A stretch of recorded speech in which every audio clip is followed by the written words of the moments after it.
So welcome to the Daytona duels for 1972, as we already have Walter Ballard blowing up. This is going to be edited differently. It's going to be edited where I'm talking about the race itself as like a post-race, and that's why I'm going to do forever, or for this season, post-commentary video. So this race, you know, I came in here thinking I might not be as good as everybody in the field, but I did have accidentally left the strength of field a little low. So as you will see here in a little bit, I will be picking up pace and picking up positions as we go. I did not make an actual set for this, so this ain't correct Duel 1 cars. This is just 20 cars random. That's all it is. Me just making this part of the video a part of the video. 10 laps like we've always done it. Besides, I think 62 and 63 where we left it with 20 or 15. So we transition to lap 3 as you see me behind Bobby Isaac and Jaden with Duffy. Up in 14th at this point. You can tell the cars are a lot slower.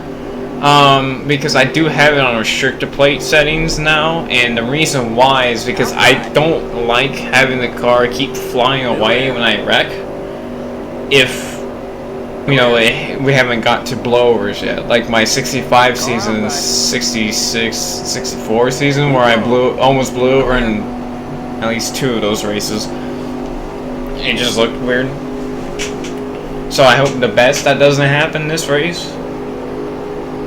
If actually for this whole thing, and spoiler alert, it somewhat worked. You'll see it near the end to the video.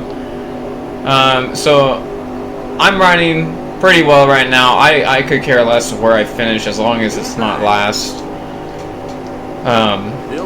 As you see, the 47, I honestly forgot who was in that car. You got the 28 car, which I believe is Charlie Klotz. No, that's Kill Yarbrough, I think. And then the 45, I believe, is either Leroy or Bill Seifert.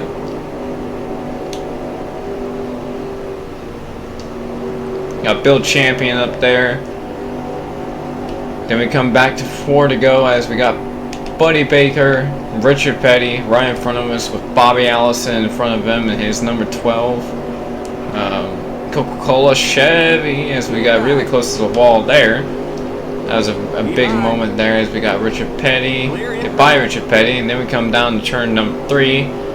Just stay behind Baker, because what I was thinking of doing is pushing Baker out in front of Allison, get ourselves out there, and then try to pass Baker on the last lap. Which I don't remember exactly everything that happened in this race. I can remember specific things because it is a post-race commentary, so it's kind of hard to remember exactly everything. So you see the 43 come back to the inside and we have a wreck in turn 1, but no caution, which was actually questionable because I don't know exactly what happened. There was no caution. Also, I think I might have left cautions off on accident too, so that'd be weird. Or that'd be that'd be something to answer later if I could ever figure out if I did. Cross the line for the last lap. Bobby Allison checks out of it, or checks up out of the run for the money for some reason.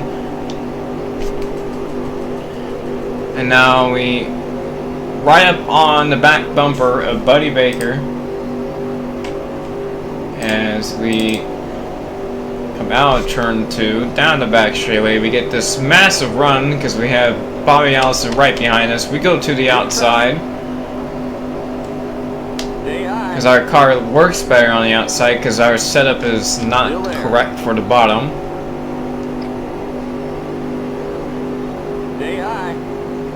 And we come off of turn 4, cleared of Buddy Baker, and we are gonna win duel number 1 or 2, whatever you would call it. I'll just say duel number 1, and we go on to 500.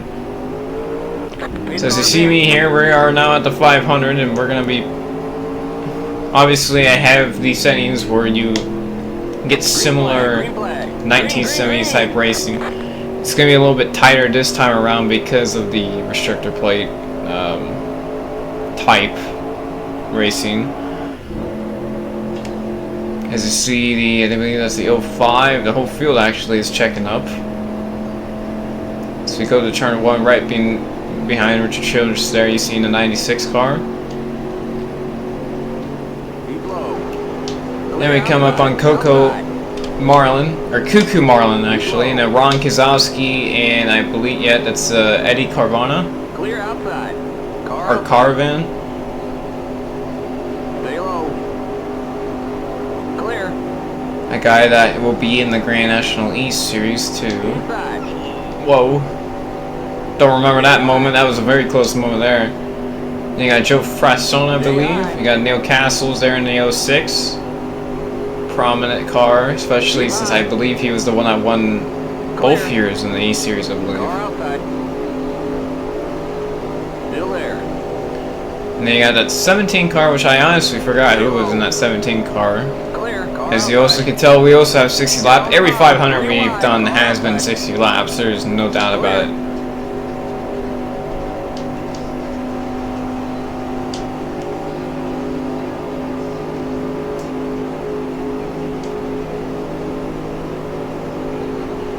And we come down right behind Larry Smith, who sadly passed away at Talladega. I don't remember exactly what Talladega race that was, but it was definitely one of the Talladega races where I believe Bobby Isaac retired because of the voices in his head, apparently. Clear. Then you got the number 7 of Dean Dalton, as he apparently had a near flip at Talladega during private session 1974. Clear. I wish I could find that picture, some type of info or something. You got Charlie Roberts who got passed past Frank Warren as we approach the pit stop part. I mean, pit stops are definitely going to be later than usual because of the restrictor plate feeling and the restrictor plate being on this car because of the, me messing with settings. What's not going to be different is how hard it's going to be to get to pit lane, especially trying to figure out if these guys are going to brake check me or not. Outside. So as we get to the inside of that 45 car and the 47 car, we got a huge run there as we pull some steam.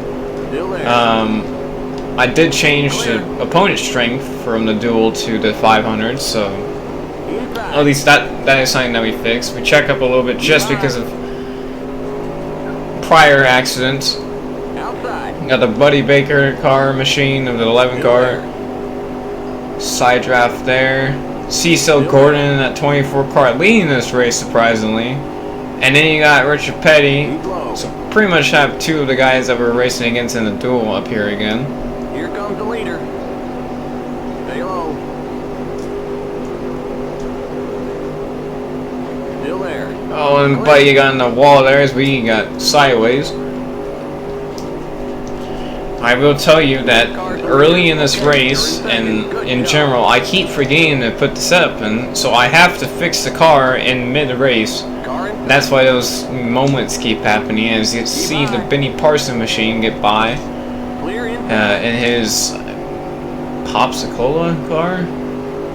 Pop-Cola? I don't know what brand that. I don't know what that is. I know it's probably a soda, but that is interesting. I never heard of that before.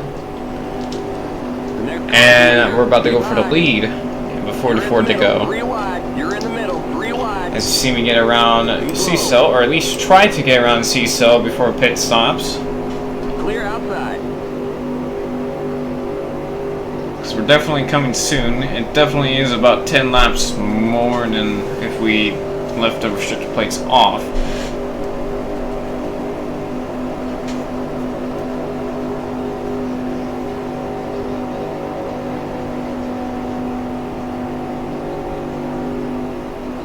Now this is where the moment that we come down pit road, as you see the 24 back off, and then I just decide I am gonna pit.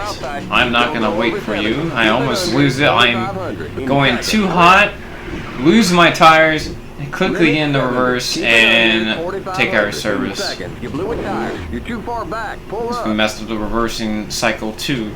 And then this whole pit stop is interesting because this part is gonna be a little slow because Jack has to get under, but he can't get under it easily since the tire is down. We got a tire going down. And I get a tire down, or get the tire back on. Get a new tire out. Got fuel, got tires, got everything. Goodbye, Richard Childress. Then you got a couple guys out. I almost got nailed by JD McDuffie there. So we lost some positions. And then what's gonna happen next is what's gonna decide our fate on this race, and most notably end our race as we come out of pit lane here.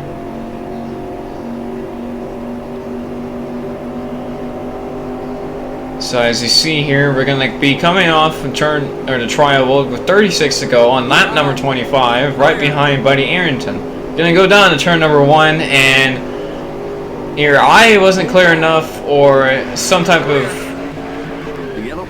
boost with the 30 car Walter Valor turns me around, collects Bobby Allison, and Bobby Allison comes down and collects someone else that you see smoke over there for. We almost got nailed rolling back down. The caution comes out, and you'll see again what happened. I'm pretty sure it's just me turning down. But I also didn't think that Walter was going to be there that quickly, because at the entry of the corner he was a little bit further back, and I think that was the 03 car that Bobby collected. Then you come out on the lap number 47. Dave Marcus is leading the field, even though he is not leading the field. Actually, it's Benny Parsons. As you see there, as he's battling Elmo Langley, Bill Champion, Cecil Gordon, which really the only one that you could say is realistic is Benny Parsons being there. Richard Petty is lurking in the distance back there in that second 4-car pack.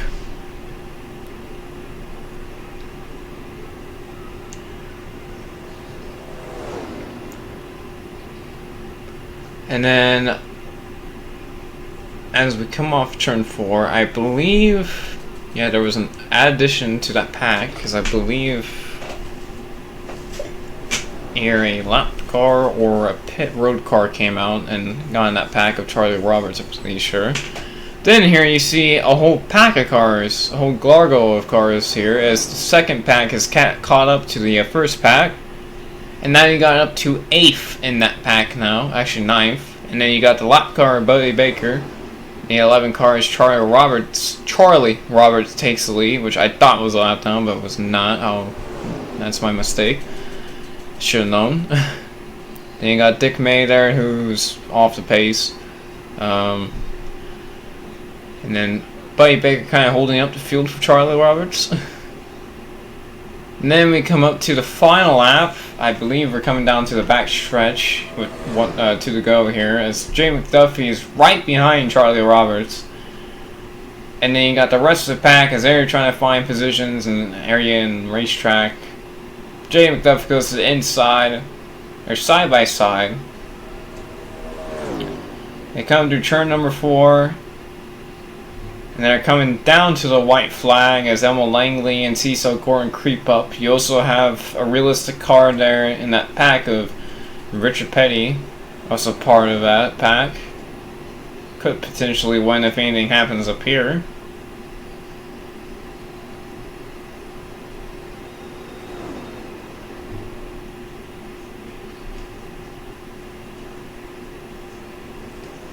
Elmo Langley gets to the inside. I'm pretty sure Elmo Langley actually won a couple in my little fictional series here. Daytona 500s. I should add to that. He's really good at these 500s for some reason.